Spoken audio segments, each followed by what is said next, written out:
The small town of Skanderborg on the eastern side of Denmark is usually a quiet place. But once a year, the whole place comes alive as paddlers from almost every country in the world come together for one of the most famous and difficult canoe marathons, the Tour de Gudena.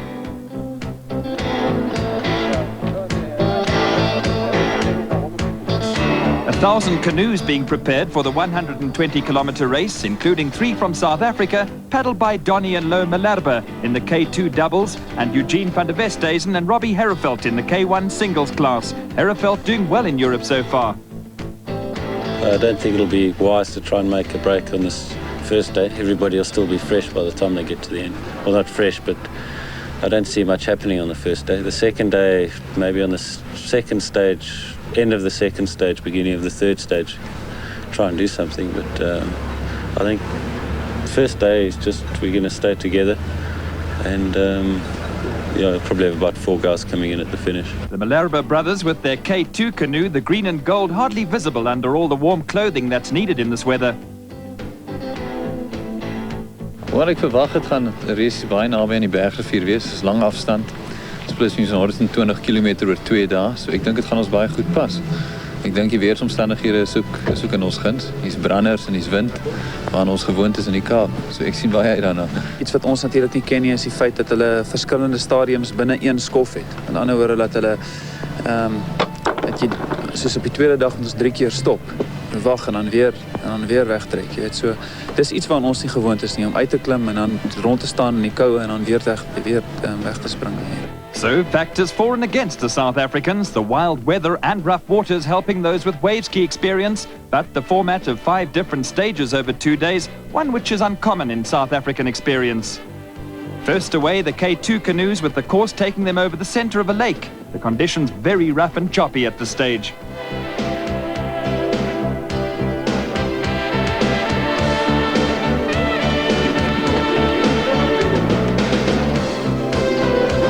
Some of the best paddlers in Europe here at the start, including the 2 Danish pairs, Thomas Christiansson and Carsten Solgaard, and Dawad Larsen and Mads Kongarts. Each canoe trying to find the path of least resistance through the choppy waters. The South Africans in canoe number 20 going very wide at the start and then slowly pulling in, with the leaders into the traditional extended diamond shape as they start to reach the river itself.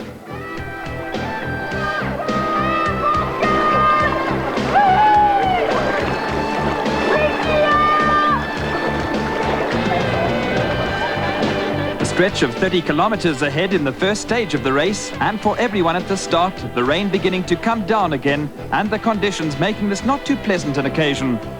The elements not too good to the K2 men already set out for the spectators and well-wishers at the Skanderborg clubhouse, which marks the start, or for the K1 paddlers as they start their race.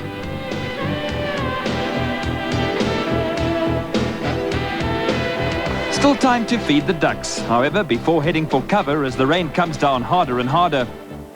Robbie Herreveld taking advantage of the conditions and putting in a sprint right from the gun in the number 18 canoe to try and stamp his authority on the race.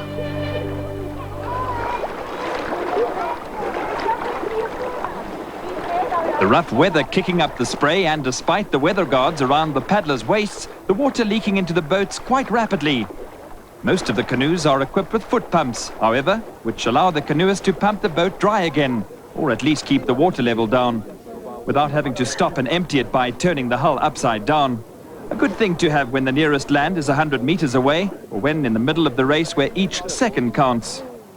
Into the first portage area after 20 minutes, Christiansson and Solgaard leading the Malherbe brothers by seconds. The Danes were leading up to this point, with the South Africans following them closely, which turned out to be a mistake, as the Danes didn't know the way and both pairs got lost in the end, before eventually being directed to the correct disembarkment point. Plenty of support for the green and gold, but that loss of precious seconds something which could prove very expensive by the end of the race. But that's all behind them now as the paddlers head for the next water point to launch before any faster sprinters can set off before them.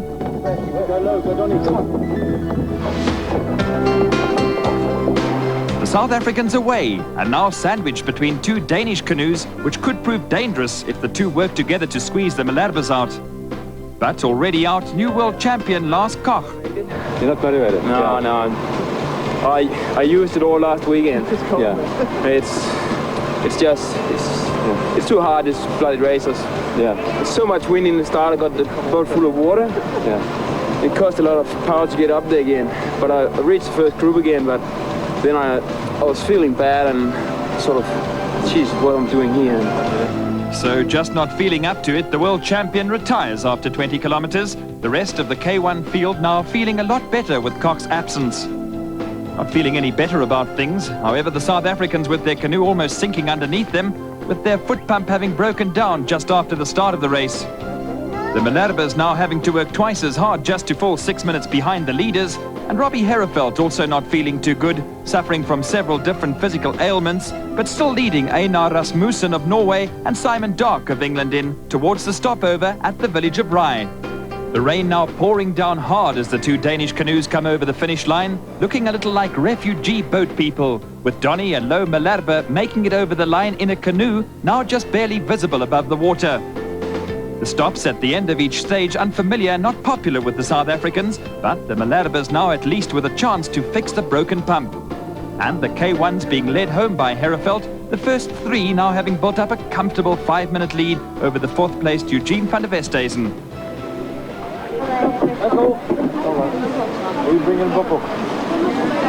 Herreveld drinking as much as he can while he moves around in an attempt to keep warm. These stops allowing the muscles to cool down and, if not kept going, can lead to cramps when the next stage starts.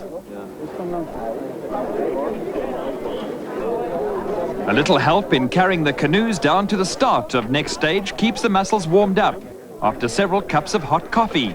So just 12 kilometers left to go on the first of the 2 days of this tour, with Herreveld amongst the first three in the K1 class and Van der Westhuizen fourth, while the Malherbe brothers down to 7th in the K2s. The start of the last section for the K2s, the South Africans having fixed the pump that slowed them down so badly, and the weather now starting to clear a little, which is good news for the thousands of spectators who lined the whole route of the race, canoeing having strong support in Denmark. And as the first day finally came to an end, the top three K1 paddlers were still grouped together, preferring to conserve their energy for the upcoming battle between them the next day. For the spectators at the finish line near the rowing club in the beautiful town of Silkeborg, there's chance for a quiet drink as the sun comes down. For Herreveld, however, there's the knowledge that Rasmussen, who sprints out to take the win on the first day, has been the world champion sprinter 10 times in his career. A difficult challenge for the final sections the next day. Rasmussen first, Dark second, and Herreveld third.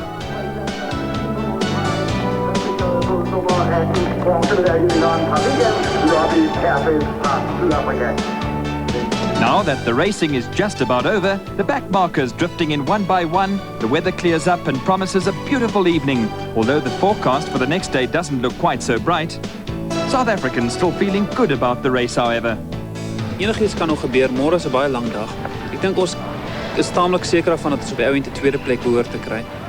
Die Dene is nou die enigste ouens wat amper onbereid is, 4,5 minute voor ons. Ons sal baie hard moet werk om daai agterstand uit te wis. Next morning, and the South Africans working together to get all the equipment organized and ready for the race, with Jacques Herreveld, Robbie's father, seconding the team, driving them around and making sure the drinks they will need during the race are mixed properly. Then it's on to the start of the second and the longest day of the tour, with 3 stages and 2 half-hour stops between them. Herreveld and Van der Westhuizen immediately crack on the pace, setting a high work rate for the others to follow, trying to break some of the other paddlers early on in the day. And to some extent, those tactics pay off. The South Africans soon breaking away with only Rasmussen and Dark still following in their wake.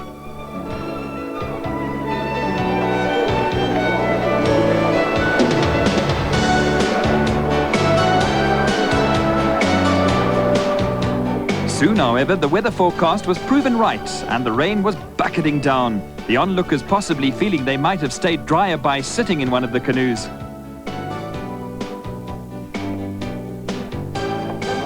Later in the race, at the final stop of the day, the cold starts to defeat even the South African pair from Western Province, used to the icy Berg River conditions.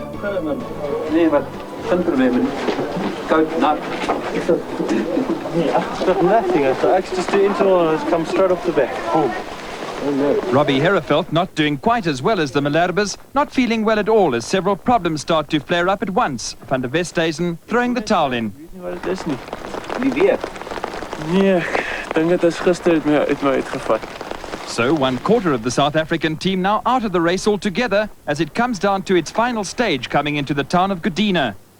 But the loss of Van der Westhuizen seems to increase the determination of the others. Donny and Lo Malherbe pulling out all the stops and making sure that they stay up with the leading Danish pair of Christiansson and Solgaard, who are now assured of the gold medal.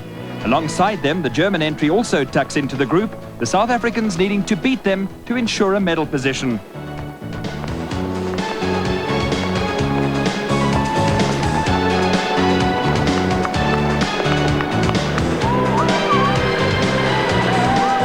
Under the penultimate bridge on the course and the spectators still out in numbers to support them down to the finish line, despite the pouring rain.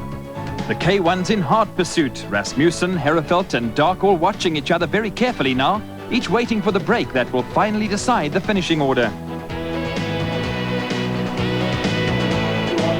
And that's the finishing line after 2 very hard days of paddling, the crowds and media waiting for the leaders, and Christiansson and Solgaard still out in front in the K2 class, but the South Africans in front of the German pair, an astonishing comeback from starting 5th that morning. The second place now will give them 3rd overall and the bronze medal behind the second Danish pair of Larsen and Kongsgaard. Both looking exhausted, but delighted to finish what has been a very tough tour and a medal to cap it all.